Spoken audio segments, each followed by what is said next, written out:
작년 1월 위암 진단을 받은 이소연님. 위암 4기였습니다. 네, 앉으세요. 네.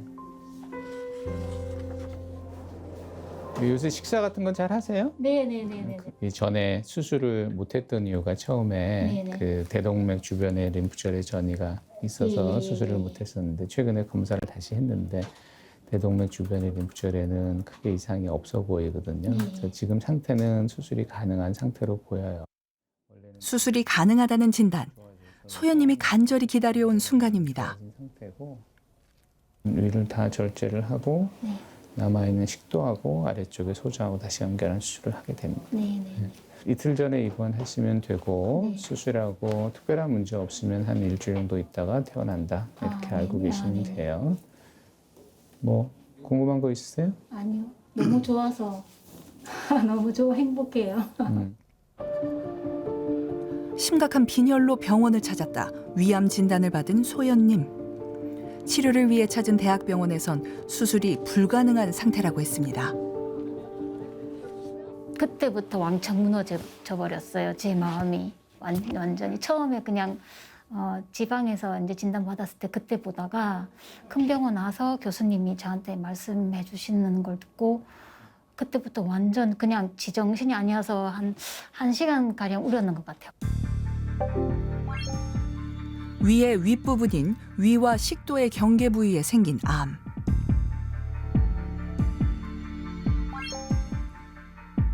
펫 검사 결과 림프절 전이까지 진행이 된 상태였습니다.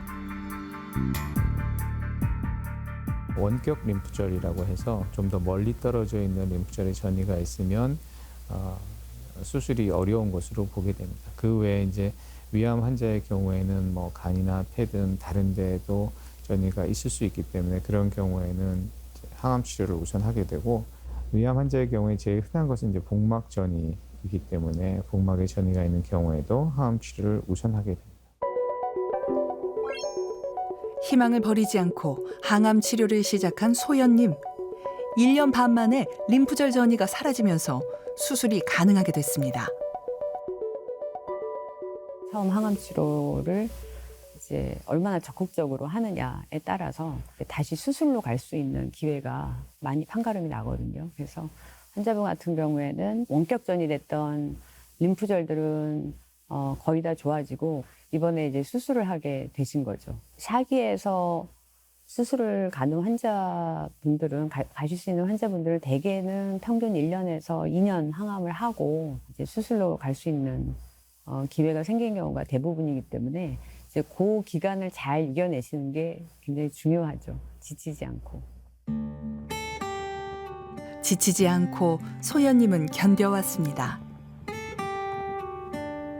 1년 반 동안 받은 항암 치료는 41번. 고비도 많았습니다. 진짜 힘들어요.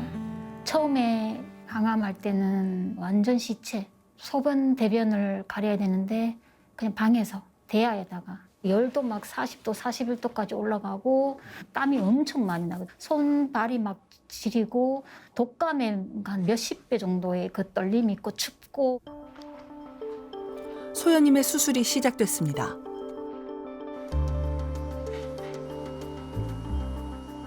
개복 수술로 위 전체를 절제할 예정입니다. 항암 치료를 받은 환자는 일반 위암 환자보다 수술 과정이 까다롭습니다.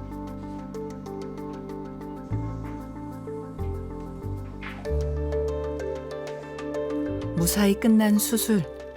의료진들의 노력으로 위암 4기 환자들에게도 희망이 생기고 있습니다. 항암 화학보호법을 시행한 환자들의 경우에 림프절의 전이가 특히 있으면 그 림프절 주변으로 섬유화가 굉장히 심하게 진행되는 경우가 많습니다. 오늘 환자분도 항암 치료를 오래 했기 때문에 그 주변의 섬유화가 굉장히 심해서 수술 중에 방리하는데 다소 어려움이 있었긴 했지만 다행히 무사히 잘 수술이 종료되게 됐습니다. 수술 후 항암 치료는 어떻게 결정될까요? 병원을 찾은 김영철님. 위암 진단을 받고 2달 전 위 전체를 절제했습니다. 체중이 15kg이나 줄었다고 합니다. 죽을 먹어야 되는데 죽이 여기서 딱 받쳐요. 안 넘어가요. 왜요? 딱 먹으려면 속에서 그냥 넘기고 싶은 생각이 먼저 들어요. 수술한 자리가 이제 저기 통증이 심했고 겉에보다도 속이 더 아프더라고요. 그래서 통증이 심하다 보니까 잠도 못 자고.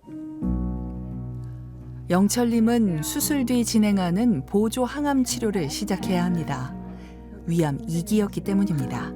그래서 재발률을 낮춰놔야 이제 완치율이 올라가는 거거든요. 그래서 항암 치료 하실게요. 그래서 4, 5일 조금 미식거리고 찌릿찌릿하고 일상생활 대부분 하다 오신다. 그래서 너무 이렇게 무서워하면서 맞으실 필요는 없어요. 자, 잘 견디고 오세요. 네. 네, 우리 잘해보죠. 위암 수술을 마친 영철님에겐 3주에 한 번씩 총 8번 보조 항암 치료가 결정됐습니다. 항암 치료는 일기 외에는 어떤 치료든 이제 받으셔야 되고 또 약들이 좋아졌기 때문에 예전처럼 너무 이렇게 두려워하실 필요는 없습니다. 오심고토가 심하고 일상생활 지장이 많고 이제 그런 약들보다는 많이 발전해서 이제 제가 설명을 할 때는 대부분은 할만합니다. 너무 두려워하지 마십시오. 그리고 항암 치료가 힘들면 또 저희가 안 힘들도록 도와드립니다. 위암 2기, 3기 환자의 재발 위험도를 낮추기 위한 보조 항암 치료. 먹는 약으로 된 TS1 요법과 먹는 약과 주사제를 병행하는 젤록스 요법이 있습니다.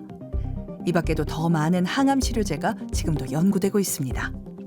항암제 개발을 보면은 천천히 이렇게 가다가 어느 순간 쭉 올라가는 이제 그런 이제 커브에 그리는 요 시점이지 않을까. 항암 치료를 우리 의료진을 믿고 열심히 하다 보면은 점점 다시 수술을 할 수 있는 환자분들이 이제 늘어나고 있고. 네, 이렇게 위암 4기 환자가 항암 치료를 받고 수술까지 받게 됐는데 교수님 이런 경우가 실제로 사례가 많이 있을까요?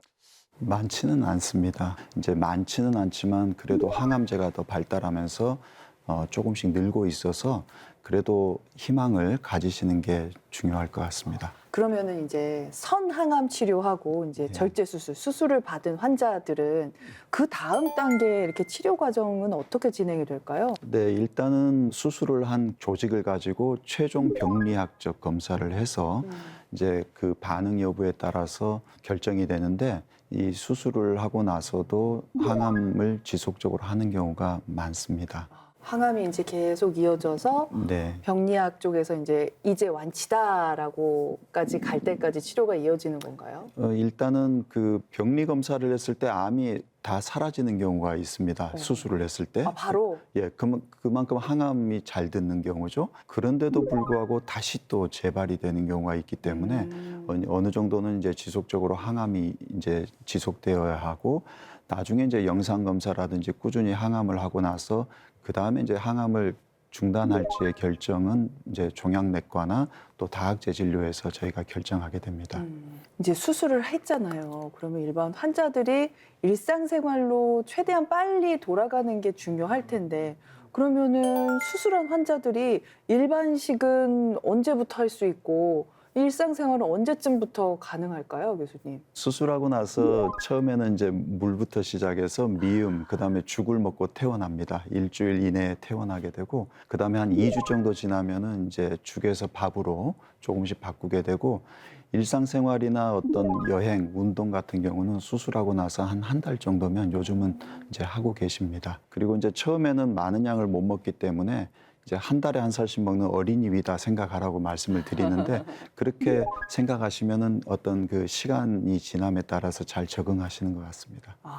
운동도 조금 할 수 있는 건가요? 네, 가벼운 운동들 일상생활에서 크게 무리 없는 정도의 운동은 회복에 도움이 되는 것으로 알려져 있습니다.